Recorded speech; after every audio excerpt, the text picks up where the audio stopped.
Abra sua Bíblia, Tiago capítulo 3, mantenha aí a sua Bíblia aberta, por favor, e vamos juntos pensar um pouquinho sobre como controlar o seu descontrole.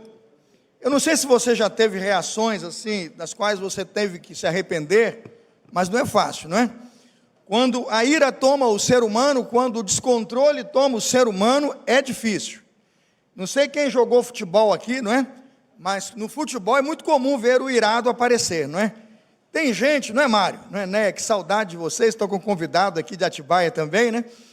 Quando nós vamos para o futebol, tem alguns irmãos que a gente não reconhece, não é?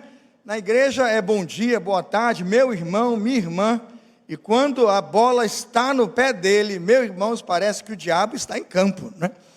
E arranca, o pessoal diz que arranca a touca e quebra a canela, né? Porque o indivíduo vai fazer com que a bola, né, seja o seu alvo central, e quando ele erra a bola, ele acerta o seu adversário, né? É dali desses conflitos de futebol, né, pastor Marcos? Que o pessoal diz que a bola é o ovo do diabo, né? Eu falo, nem tanto, não vou a esse extremo, mas vira e mexe nesses jogos, você percebe como é difícil, né, controlar a sua ira. Estudamos no capítulo 1 e falamos um pouco sobre essa questão de que nossas provações, elas revelam muito de quem nós somos, e é pelas provações que nós demonstramos com procedimentos e atitudes quem de fato nós somos. Se passamos pela provação com ira descontrolada, com a boca descontrolada, ou com postura absolutamente que não venha do alto, mas que venha daqui da terra, de nossos sentimentos egoístas, dizemos que o Espírito Santo não está atuando, o que está atuando é a carne. Mas hoje a carta que vamos ler, e o texto que vamos ler da carta, nos diz que nós temos que trocar essa obra carnal e este homem carnal pelo Santo Espírito de Deus e dar vazão a ele. Quando melhor dizendo, Tiago, estou aqui insistindo com o apóstolo Paulo, porque viemos dos estudos de Paulo, mas quero dizer aqui, quando Tiago, servo de servo, e provavelmente aqui o irmão de Jesus, escreve sua epístola, lá no capítulo 1, verso 19, ele vai iniciar o assunto que agora vai explanar no capítulo 3. Se você olhar Tiago 1, 19, ele diz assim, meus irmãos, tenham em mente, sejam prontos para ouvir e tardios para o quê? Tardios para falar. Ele, na verdade, do capítulo 1, e eu já preguei sobre isso aqui, ele inicia a sua tese e o tema do que ele quer tratar está ali no capítulo 1, 19, e ele começa agora, a partir ainda do capítulo 1, a desenvolver a sua tese, cuidado, boquinha, no que fala. Veja que em Tiago, capítulo 4, versículo 11, ele vai dizer assim, não falem mal uns dos outros, quem fala contra o seu irmão, Tiago 4, 11, julga o seu irmão, e ele então nos desabilita a nos tornarmos juiz do nosso próximo, falando mal do irmão. Você viu aquele irmão? Você viu o que ele fez?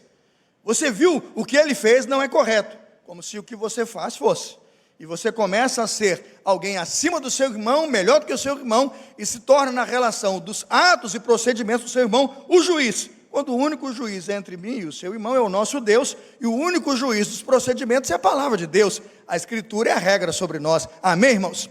Se eu posso olhar para alguém e analisar uma pessoa, eu faço pelo crivo da palavra de Deus, a quem também sou crivado e que também me julga. Por isso então Tiago vai dizer, cuidado com o que fala, não falem mal uns dos outros. Mas a tese de fato sobre a religião e sobre o comportamento religioso está em Tiago 1, 26, quando ele diz então da religião do engano, e da religião que se engana, quando não controla a sua fala, e tem no seu falar o descontrole dominado pela ira. Tiago 1, 19, meus amados irmãos, tenham isto em mente, sejam prontos para ouvir, tardios para falar, tardios para irar-se. Aí no 26, Tiago 1, 26, ele diz assim, se algum de vocês, Tiago 1, 26, afirma ser religioso, mas não controla, veja a palavra lá do freio, né? Refreia a sua língua, ele faz o quê? Engana-se a si mesmo, e sua religião não tem valor. Que perigo, irmãos, é uma língua descontrolada. Que perigo é um homem que não sabe refrear a sua língua, pois pode tornar a sua religião uma religião sem valor. Qual é a tese de Tiago? Eu já quero abrir o sermão, colocando as duas teses que ele tem para nós, e só quero usar duas, tem outras, mas eu quero me deter em duas que estão no capítulo 3. Primeiro, se o seu falar está descontrolado e você busca a solução em si mesmo, tenha cuidado. O que ele está dizendo? Se você olha para o seu irmão, ou olha para si mesmo e diz assim, se controle, O que ele está dizendo é que você está no caminho de fracassar. Eu poderia dizer, Marta, olha para o Paulo agora e diz, olha para o Paulo e diz, se controle. Eu digo, você está até pedindo, você está até exortando, mas o que Tiago está dizendo é que este controle dificilmente está em nossas mãos.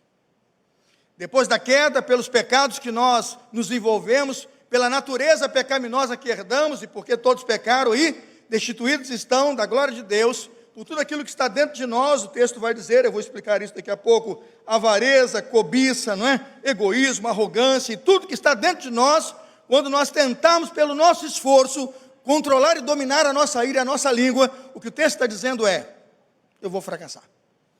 A tese de Tiago é uma só, e uma só, no que diz respeito ao controle da língua, ele diz, Deus no controle. Repita comigo, Deus no controle. Para Tiago, essa é a única certeza de que o descontrole pode cessar, vai cessar, e que o Espírito Santo de Deus está agindo, e que ele, o Espírito Santo de Deus, pode mortificar essa língua, pode apaziguar esta ira, pode controlar o seu ser, e pode ele, o Espírito Santo, assumir o controle. É isso que Paulo diz, já vivo não mais eu, mas Cristo vive em mim. Se esta vida de Cristo não acontece, esse controle é absolutamente impossível. Se você está com o boletim nas suas mãos, abra o boletim na primeira página, e você verá que tudo que eu disse está aí. Na primeira capa do boletim, exatamente a tese inicial do sermão, o descontrole do falar descontrolado. Quando a ira assume o controle, o resultado é o quê, irmãos? O descontrole. Um homem dominado pela ira nunca será controlado, nunca será equilibrado, seu comportamento sempre será duvidoso e seus atos serão sempre julgados e quase sempre como inconsequentes. Porque um homem irado está dominado pelo descontrole. Ele nunca será controlado. Nada pode ser pior do que uma pessoa irada e sua língua descontrolada por aí. Para Tiago, se buscarmos somente em nós mesmos a solução para esse dilema, vamos fracassar. Mas ele afirma que aqueles que buscarem tal solução em Deus vão vencer. Para Tiago, irmãos, nós somos homens imaturos, ainda imaturos, que estão lutando descontroladamente por posições de liderança e poder. E nessa briga por posição de liderança e poder, nós damos vazão ao que Tiago chama de descontrole. No capítulo 3, versículo 1, a prerrogativa do texto inicial é bem confusa para alguns, se não bem interpretada à luz do texto. Meus irmãos, muitos de vós não sejam mestres sabendo que receberemos mais duro juízo, porque todos tropeçamos em muitas coisas.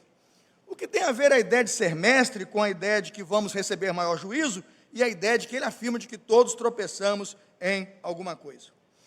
Neste ponto da exortação de Tiago, irmãos, muitos de nós estaríamos ousando dizer assim, neste assunto já sou mestre, nesse assunto já estou experimentado, neste assunto sei como resolver. Para Tiago, esse é o primeiro passo para a sua queda. Sabe, Carlos, o que ele está dizendo é que você está dando lugar à vaidade, o que ele está dizendo é que você vai dar lugar à arrogância e que você tem grandes chances de fracassar. O que ele está dizendo é que quando lutamos com provações e dificuldades, e quando estamos mergulhando em adversidades, nós temos que ser mais humildes e menos arrogantes, mais simples e controlados do que descontrolados e voltados para ações sem pensar. Ele deve dizer, pronto para ouvir e tardio o quê? Para falar. Quando nós assumimos essa postura do Espírito Santo, comprovamos e provamos que nós não temos condições de agir.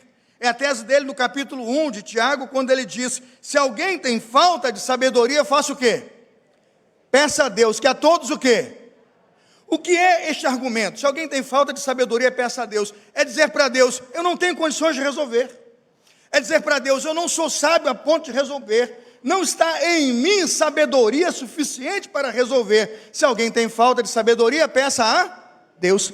A tese de Tiago é muito simples. O que ele está dizendo é que aquele que é humilde e sabe que nada sabe, que aquele que é humilde e sabe que não pode resolver, vai direto àquele que tudo resolve, vai direto àquele que tudo sabe, e a gente tem que ser humilde para saber que de tudo somente Deus sabe.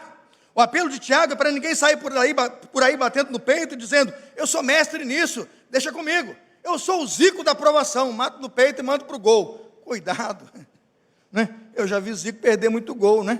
Na Copa do Mundo, se eu não me esqueci, ele perdeu um pênalti lá, fundamental. Nem todo mundo sabe tudo, e na hora da provação, muito mais digno é ser humilde e reconhecer que a solução está nas mãos de Deus. É isso que Tiago está dizendo. Todos, disse ele, tropeçamos de alguma maneira, e a maneira de tropeçar é quando a adversidade chegar, é quando a dificuldade chegar, você dizer, por exemplo, que é mestre, que sabe de tudo, e na verdade não sabe. O Senhor Jesus disse aos mestres, tenham cuidado, a quem muito é dado, muito será o quê? Exigido. E a quem muito foi confiado, muito mais será o quê? Pedido. Lucas capítulo 12, versículo 48. Quando penso nisso então, entendo que o descontrole de nossa fala tem a ver muitas vezes com a ideia de que nossa arrogância nos quer colocar num patamar superior, onde nós somos a solução e temos a solução, e é tudo que Deus não quer. Deus disse, se controle. Mas a única maneira de você se controlar é dizer, Deus, assuma o controle na pessoa do seu Santo Espírito. Segundo lugar, irmãos, o descontrole de nossa fala, diz a Bíblia, é um fogo que não podemos controlar. Agora vamos aos versos que nós não lemos, e eu queria lê-los com você. Tiago capítulo 3, versículo 3, me acompanhe. Eu queria olhar pelo menos 3 exemplos que Tiago coloca, mostrando como controlar essa ira descontrolada, como controlar essa fúria descontrolada que se manifesta numa língua sem controle. Como? Primeiro lugar, capítulo 3, versículo 3. Vamos ler todos juntos? Todos juntos? Quando colocamos freios na boca dos cavalos, para que eles nos obedeçam, podemos controlar? Essa é uma ilustração simples. Quem aqui já andou de cavalo? Quem aqui já andou de cavalo? Pouca gente, né? Estamos perdendo contato com a ideia da fazenda, né? A maioria das pessoas, quando perguntava lá atrás, todo mundo já tinha andado e todo mundo sabia andar. Hoje eu acho que a maioria nem sabe. E muita gente hoje tem até medo de animal. O único animal que conhece é aquele do Discovery Channel, né? Do canal Animal Planet, né? É aqueles da televisão. Quando o Tiago fala da questão do cavalo com freios na boca, ele sabe que todo mundo sabe o que ele está dizendo. Ele sabe que todo mundo compreende que aquele grande animal, na mão ali do seu cavaleiro, irmãos, pode ser domado e controlado por um freio que se coloca na boca dele, onde estão as rédeas, né? E quando o cavalo tenta trotar ou avançar, o que você faz? Você recua a rédea. A rédea aciona o freio que está na boca do animal, ela toca ali na língua do animal, na boca do animal, e o animal faz o quê? Ele para, porque ele não vai andar contra o freio. Se quiser andar, tem que usar as esporas, aí vai bater de novo, ou o chicote. Toca na espora, o chicote. Alguns acionam mal pelo comando, falam lá alguma coisa e o animal começa a andar, mas quando vai parar, aciona o freio. Tiago, quando usa a ideia da língua controlada, como cavalos controlados por freios, o que ele está dizendo é que nossa língua, irmãos, tem o mesmo ímpeto e a mesma força de um cavalo. E o poder de destruição, ou a força de destruição é a mesma. Essa expressão, ela era cunhada, essa expressão e esse comparativo de freios na boca de cavalos, está cunhada desde o século IV a.C. Todos os grandes filósofos, todos os grandes homens que escreveram nas literaturas gregas daquele tempo, citavam este exemplo como um exemplo do homem que não consegue domar a sua língua. Eu cito, por exemplo, Sófocles. Sófocles é um dramaturgo grego que viveu no século V a.C. Quando Sófocles escreve a sua segunda obra de dramaturgia, ele coloca o nome da sua obra, a Antígona, né? Ou Antígona. Quando ele escreve o texto de Antígona, lá na página 477, ele vai colocar nos lábios de Antígona a seguinte fala: sei que cavalos indóceis são quebrados pelo uso de um pequeno freio. E aí o diálogo e a trama se desenvolvem. Quando essa frase, sei que os cavalos indóceis são quebrados pelo uso de um freio, é dita, é interessante notar que a história remonta que Antígona é filha de Édipo. Édipo, na primeira trama de Sófocles, ele perdeu o direito de governar em Tebas, e ele sai para o exílio. Ele vai ser exilado. E quando ele está exilado, 4 dos seus filhos, veja, Etéocles, Polínice, Antígona e Ismênia, 4 dos seus filhos que têm o direito de serem agora os governantes de Tebas, se reúnem e veem que não há um consenso sobre quem vai assumir o poder. E não entendem que não houve influência do Estado, das pessoas, para dizer ali, o mais velho, né, o primogênito, e eles ficaram naquelas reuniões infindáveis. Até que, de repente, eles tiveram a ideia, e Etéocles disse, olha, cada um de nós fica um ano no poder, e no final do ano entrega o mandato para o outro. E todos os 4 poderão revezar-se e governar-se, assumindo o lugar de seu pai no governo. Essa foi a ideia. Mas a história diz que Etéocles, que prometeu, deu a ideia e assumiu o primeiro mandato, no fim do mandato não cedeu o lugar. Por isso Antígona disse, cuidado com o que você fala. você devia se controlar, não é? E não ouvindo sua irmã, aquele que falou, mas não cumpriu, disse, mas não fez, sofreu. Porque, na verdade, diz a história que Polínice, irmão de Etéocles, decidiu lutar com ele pelo poder, e a história diz que numa grande tragédia, os dois se mataram. O conflito acabou matando 2 dos irmãos, e o pior, nenhuma das irmãs assumiu o poder. Quem assumiu foi o tio Cleontes, que descumpriu mais uma vez a palavra dos irmãos, que dizia que eles deveriam anualmente se alternar pelo poder. Essa peça rodou o mundo, essa literatura está hoje aí, quem quiser comprar na livraria em português antigo está lá, para dizer que cavalos são controlados por freios, assim com a certeza de que homens que não controlam sua língua, têm o poder de destruir o seu destino. Veja que uma família, irmãos, foi destruída, porque um homem disse uma coisa, mas decidiu agir absolutamente de outra forma. A segunda ilustração que quero colocar está aí, me acompanhe no texto, versículo 4, Tiago 3. Vede também os navios, vede também as naus, que sendo tão grandes e levadas de impetuosos ventos, se viram com um bem pequeno leme, para onde quer. O que Tiago está dizendo? Pense, irmãos, num navio grande, num navio gigante, num barco, numa grande embarcação, numa grande nau, que tendo que singrar o oceano, tem ali nas mãos de um pequeno navegador, de um pequeno comandante do seu leme, o direito de ir para esta ou para aquela direção. O filósofo Aristóteles, quando vai usar essa figura, a usa inúmeras vezes para dizer o poder que tem o leme. O que Tiago está querendo nos dizer com o recado destas figuras? O que ele nos tenta ensinar a respeito dessa questão, tanto do cavaleiro que doma um cavalo pelos freios, como também do timoneiro que controla o navio por um leme. Qual é a lição aqui? O que Tiago está dizendo, irmãos, é que uma pessoa que consegue controlar a sua língua, terá o controle sobre todo o seu corpo e poderá pela fala, pelo controle de sua fala, melhor orientar o destino da sua vida. Muitas pessoas ignoram o poder de uma fala, mas não compreendem e se esquecem que nossa confissão e nossa salvação e nosso destino eterno estão apenas numa confissão que fazemos com a língua. O que diz o apóstolo Paulo e as doutrinas do Evangelho? Não é? Se com tua boca confessares a Jesus como Senhor, e em teu coração creres que Deus o ressuscitou dentre os mortos, será o quê? Salvo. Isso diz a Bíblia, sim ou não? Quem crê que isso que está na Bíblia é verdade, levante a mão. Então veja que há poder. E que sua confissão por Jesus é tão poderosa, a ponto de colocar a sua vida e a sua história num destino absolutamente diferente. Por quê? Porque aquele que diz que se você crê com o entendimento e crê com o coração, ele diz que se você confessa com a boca e crê com o coração, você é salvo. Você não é salvo porque crê, simplesmente. Não é uma crença vazia. É porque aquele que diz que pode salvar, salva.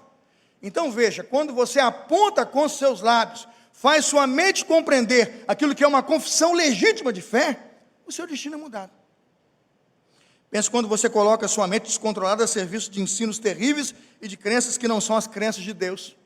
Imagina quando Paulo escreve 1 Coríntios capítulo 15 e começa a colocar aquele se é que vocês confessaram uma fé verdadeira, ele diz, Romanos, se é que o Espírito de Deus habita em vós, se é que vocês estão crendo como nós cremos na ressurreição de Cristo, e na verdade, porque se Cristo, diz Paulo, não ressuscitou, é o quê? Vã a vossa fé.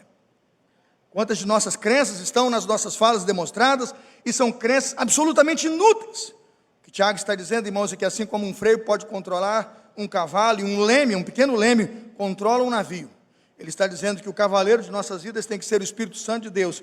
Ele está dizendo que o timoneiro de nossas vidas tem que ser o Espírito Santo de Deus. E a partir do controle que o Espírito faz de nossa língua, ele tem o poder de controlar todo o corpo. A última figura que, na verdade, Tiago nos dá, está no texto em que ele fala da fogueira ou da fagulha para queimar uma selva. Está no capítulo 3, versículo 5, acompanhe. Assim também a língua é um pequeno membro e gloria-se de grandes coisas.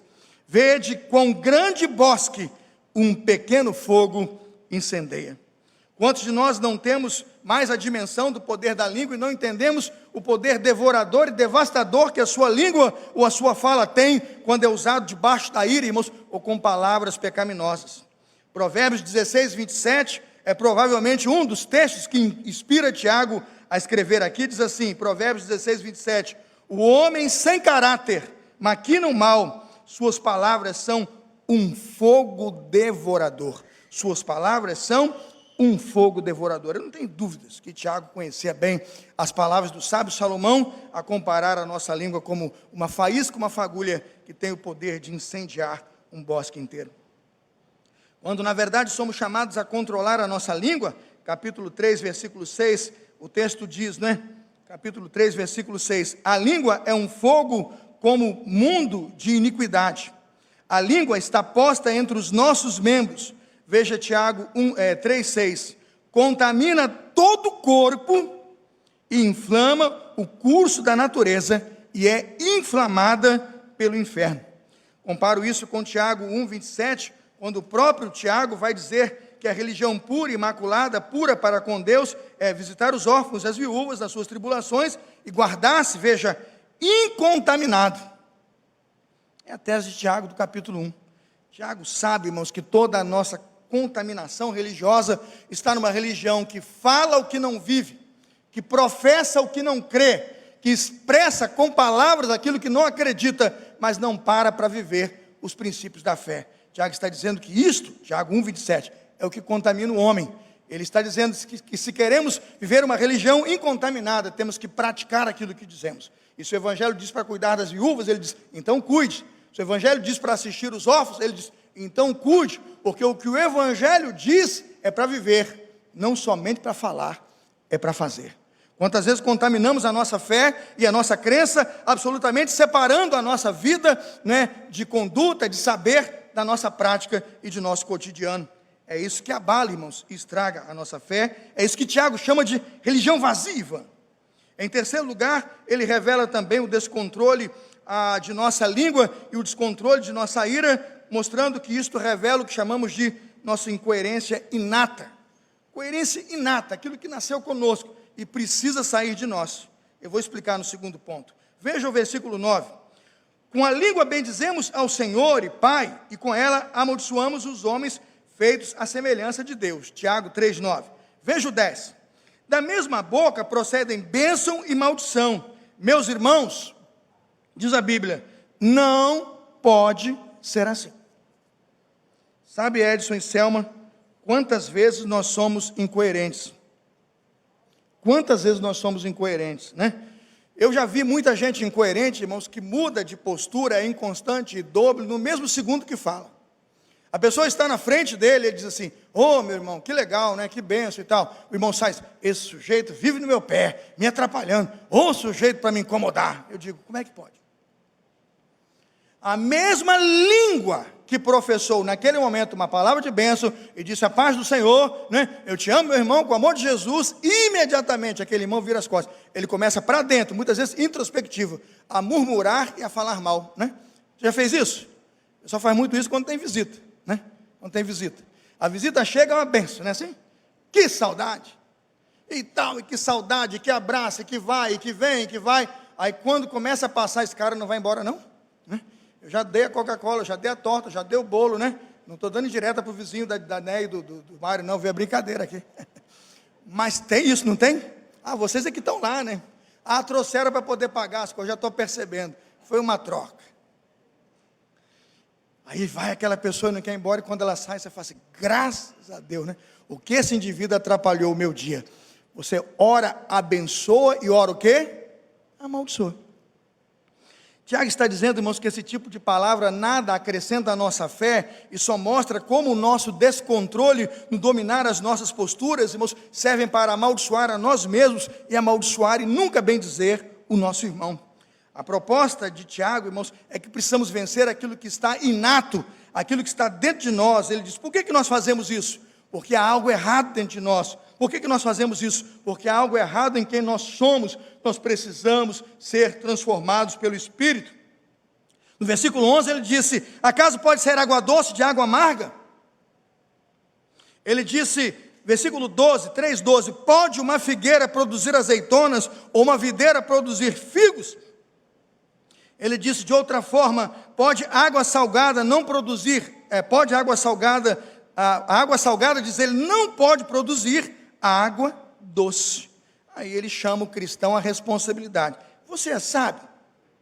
Você tem sabedoria? Versículo 13. Sua vida é controlada pela sabedoria? Ele diz: você demonstra pelo seu bom procedimento, mediante obras praticadas com humildade. Sua Bíblia deve dizer mansidão, né?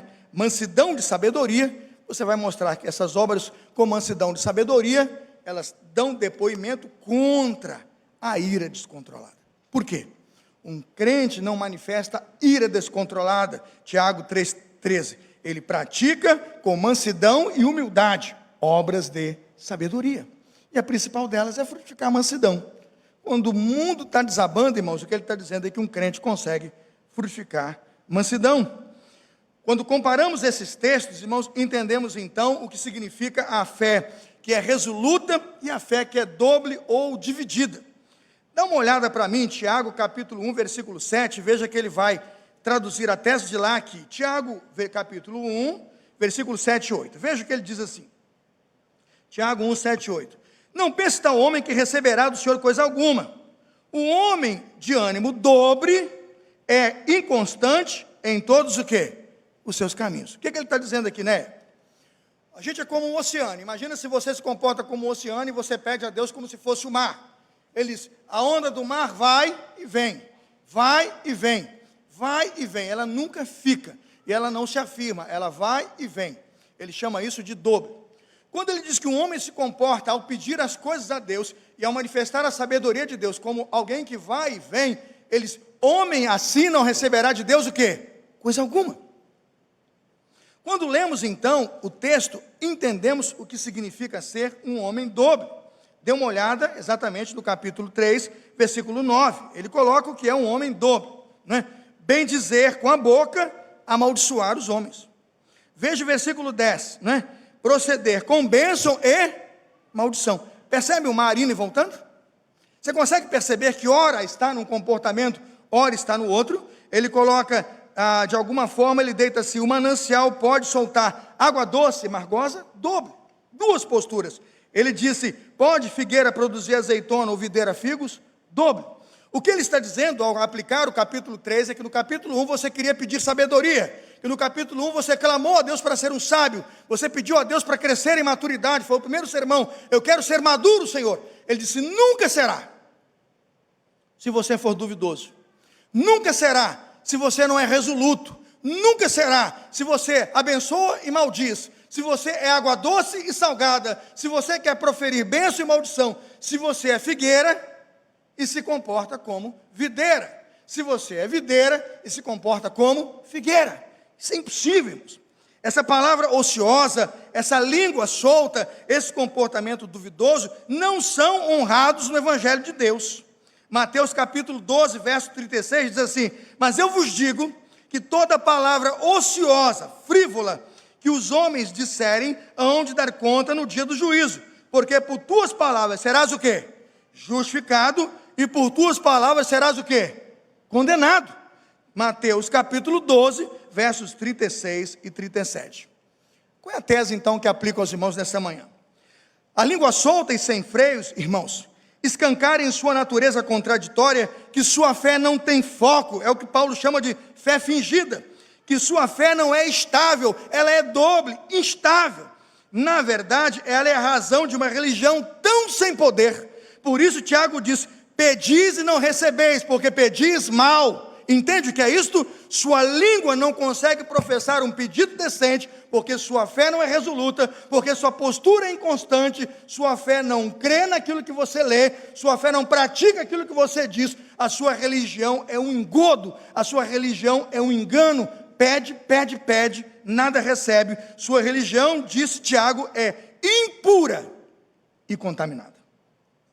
Ao entender isso, então, o crente pergunta, pastor, por que o texto é tão duro conosco? Porque, na verdade, irmãos, temos que entender aqui que é uma questão de gênero. Ou somos cristãos ou não somos. Ou somos de Deus ou não somos.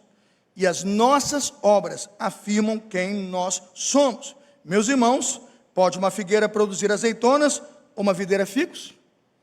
Às vezes eu fico pensando como é que um sujeito quer ser outra coisa. E como uma coisa quer ser outro sujeito. A Bíblia diz espinheiros, filhos. Espinheiros não dão uvas. E todo aquele que não entender isso, com certeza vai praticar uma religião inconstante, instável, inconsequente, onde suas obras serão mortas. E a fé sem obras é o quê? Morta. Segundo e último lugar, eu quero terminar o sermão. Se falei do descontrole e a capacidade que queremos ter de controlar a nossa língua, quero defender agora o segundo ponto sobre a possibilidade de controlar seu descontrole. Qual é a possibilidade de você controlar seu descontrole? Afirmo. O pessoal do PG vai perguntar. Nenhuma. Pastor, o senhor está dizendo que eu não tenho? Eu estou dizendo isso mesmo. Eu não tenho, irmãos. Esse pecado que está dentro de mim é maior do que eu. Esse homem mau que está dentro de mim, ele é muito maior do que eu. Irmão, se eu pudesse, Adão poderia. Se eu conseguisse, eu diria para você que Adão conseguiria. Se ele comeu e mordeu e beliscou lá aquilo lá, é porque ele não tinha condições. Há nele, há no homem, veja o que eu estou dizendo, nas escolhas do homem, do pecado, especialmente agora quando o pecado entrou no homem, o homem quebrado, ele não conseguirá. Tiago afirma todas essas teses, quando coloca no capítulo 3, a seguinte visão. Por favor, me acompanhe. Capítulo 3, versículo 8, veja aí, capítulo 3, versículo 8. Nenhum homem pode domar a sua língua. Vamos repetir essa frase? Nenhum homem. Essa é uma ação sobrenatural. Ou você crucifica esse velho homem lá na cruz, ou não consegue. Ele coloca, nenhum homem pode domar a sua língua. É um mal, olha irmãos o que o texto diz, é um mal que não se pode refrear. Está cheio o quê? Misericórdia. A canção está certa, é pior do que cobra cascavel. Como mudar isso? Tiago capítulo 3 vai dizer como mudar isto. Tiago 3,14 diz, primeiro, descubra que se você tem amarga inveja e sentimento contencioso em vosso coração, isso você não deve achar glorioso, nem achar bonito, né? Você não deve mentir contra a verdade. Você é assim. Versículo 15 diz assim, essa não é a sabedoria que vem do alto, mas ela é o quê? Terrena, animal e diabólica. O homem que tem amarga inveja e sentimento contencioso dentro de si, vai viver o quê? Tiago capítulo 4, versículo 1. Dá uma olhada lá. Tiago 4, 1. Sermão da noite. A gente continua à noite, mas é o sermão. De onde vêm as guerras e pelejas entre vós? Porventura não vem disto? A saber, dos vossos deleites, que nos vossos membros guerreiam. O que ele está dizendo é, se a guerra é o que está de ruim dentro de você, o que vai vencer é a guerra. O que vai se estabelecer é a guerra, e todas as guerras e conflitos que estão acontecendo, diz a carta de Tiago, na igreja, no lar, na família, na vida das pessoas, ela é fruto de tudo de ruim que está dentro do homem, e que o homem põe para fora. O que ele está dizendo é que nós temos que tirar esse ruim de dentro de nós, e colocar dentro de nós as coisas boas do reino de Deus, que podem eliminar essas obras ruins, e essa ação ruim de tudo aquilo que é carnal. Qual é a possibilidade de controlar? Nenhuma. Qual é a possibilidade de ser controlado? Toda a possibilidade de ser controlado. Versículo 17 diz assim, Tiago 3,17. Mas a sabedoria que vem do alto é antes de tudo, veja agora os princípios do controle, pura, pacífica, amável, compreensiva, cheia de misericórdia, de bons frutos, imparcial e o que, irmãos? A minha Bíblia diz sincero, o texto diz sem hipocrisia. Quando pensamos na sabedoria celestial, na sabedoria que vem do alto, eu posso agradecer a Deus, porque ela, evidentemente, quando ela está no crente, produz bons frutos. Ou seja, a ira, a cólera e a língua descontrolada cessam, porque está agindo não a carne, mas a sabedoria do alto. Não a carne ou a sabedoria da terra, humana e diabólica, mas a do alto. Tiago 3,13 diz que o bom fruto é produzido quando nós, com humildade e mansidão, procedemos. Tiago 3,13. O homem que age com humildade e mansidão, irmãos, está frutificando no Espírito. Tiago 3,13. E não com ira, e não com descontrole. Um homem manso, controlado, orientado pelo Espírito, sabe como comunicar às pessoas o Evangelho que está dentro dele e o transformou. Mas a última tese diz também que a sabedoria provoca atitudes extremamente boas. Muda o caráter do homem de dentro para fora. A sabedoria do alto não é dizer que você é sábio, é viver como um sábio.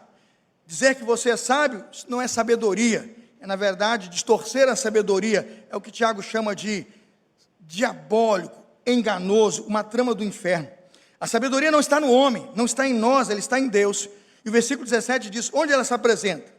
A primeira característica, veja o verso 17, a primeira palavra, olha aí, pureza. É interessante que Tiago usa a palavra hagnos, pureza. Ele diz, é a religião pura e imaculada do capítulo 1, 27. Ele está dizendo que o evangelho começou a frutificar, o Espírito começou a atuar no primeiro fruto de uma religião verdadeira. Pureza, ele usa o grego hagnos. A segunda característica de um cristão cuja a pureza é verdadeira está no versículo 17, capítulo 3. A segunda palavra, qual é a segunda palavra? Quem é que identificou aí? Pura e pacífica. A palavra pacífica vem de eirene, paz. Eirenic, pacífica. A palavra pacífica nos mostra que nós produzimos atitudes pacificadoras. Pensa quando o pau está quebrando entre um e outro. Pensa quando a situação está difícil entre um homem e uma mulher. E chega o pacificador. Onde Deus está atuando, irmãos? Na ira do homem e da mulher ou no pacificador? Quem é que sabe? Exatamente. Bem-aventurados os pacificadores.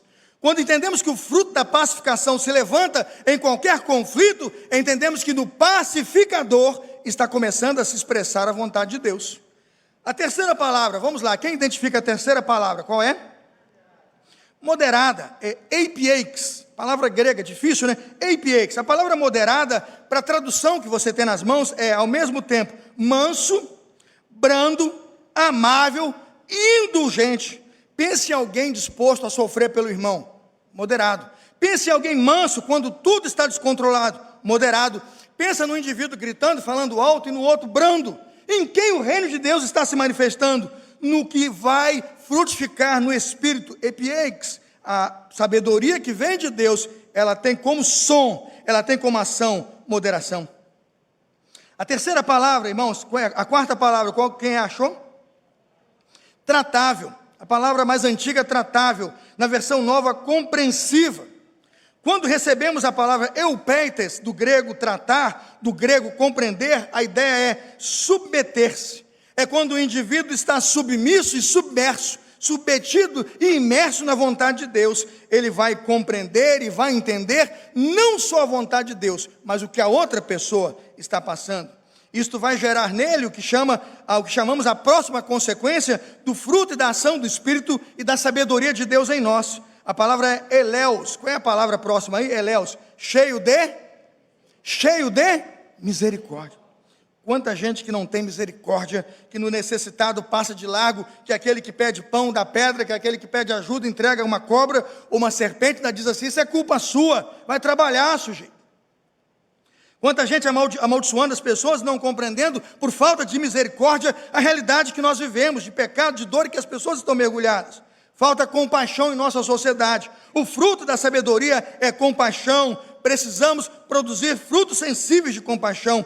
O Espírito Santo, quando dá sabedoria a um homem, coloca, irmãos, nos insensíveis, sensibilidade. É isso. A outra palavra, quem achou a outra palavra aí? Outra característica do Espírito, irmãos, e da sabedoria do alto. Sem o quê? Sem parcialidade. A palavra parcialidade está aí, sem parcialidade. Ou seja, não parcial, imparcial, é adiácritos. O grego adiácritos diz que você não é dobre. Essa é a palavra. É a mesma palavra. Lembra da onda do mar? Vai e vem, vai e vem. Lembra da fonte? Água doce, água amarga. Lembra da árvore? Pensa que é uma árvore, mas pensa que é outra. Tem que dar um fruto, mas quer dar outro. Esse homem doble não receberá de Deus o quê? Coisa alguma. O que Deus está dizendo é que os frutos do Espírito não frutificam em parcialidades. Eles são imparciais, eles são resolutos, eles não duvidam, eles não são de postura doble. Tiago, capítulo 1, versículo 8. É o Espírito de Deus fazendo o crente se sustentar na fé. Ao terminar, irmãos, a última palavra é anipócritos. Está na sua Bíblia ou a palavra sincera, ou a palavra o quê? Sem hipocrisia. Não dá para fazer um sorrisinho aqui na frente do irmão, e quando o irmão sair, botar com as línguas entre os dentes e dizer uma palavra de maldição. Ele disse, o cristão tratado no Espírito, ele é sincero, genuíno, nunca hipócrita. Ele vai controlar a sua língua. Por quê? Porque essa é a sabedoria que vem do alto. Nosso descontrole, irmãos, é prova evidente que nós não frutificamos a justiça. Vamos terminar o sermão Abra Tiago 1:20. Nosso descontrole é a prova de que nós não estamos frutificando justiça. Por quê? Tiago 1:20. A ira do homem não produz a justiça de Deus. Repita comigo. A ira do homem. Marido, quando você levantar a mão para sua mulher irado. Marido, você quando pensar, ou mulher, com você quando pensar em partir para agressões físicas e luta e confronto físico com o seu cônjuge ou com alguém da sua família. Lembre desse versículo. A ira do homem não traz o quê? Os frutos da justiça. Você está frutificando na carne. O que está operando são as obras da carne. Falta-lhe sabedoria. Por isso você é descontrolado. Mas se você for controlado pelo Espírito, a Bíblia diz pureza, pacífico, né? Adquia, não doble. Entende o que está dizendo o texto? Você vai dando lugar às coisas de Deus, naquilo que Deus quer fazer na sua vida. Ao terminar esta mensagem, irmãos, quero fazer aqui uma última aplicação e orar com os irmãos. Perguntaram a um cristão: o que você ganha quando perde seu tempo orando, clamando por sabedoria? Vou repetir a pergunta. Perguntaram para o cristão: o que você ganha quando perde, olha a pergunta maliciosa, quando perde seu tempo orando e clamando por sabedoria? Fielmente a cristã e o cristão, os irmãos responderam: realmente, quando oro por sabedoria, é quando eu mais perco.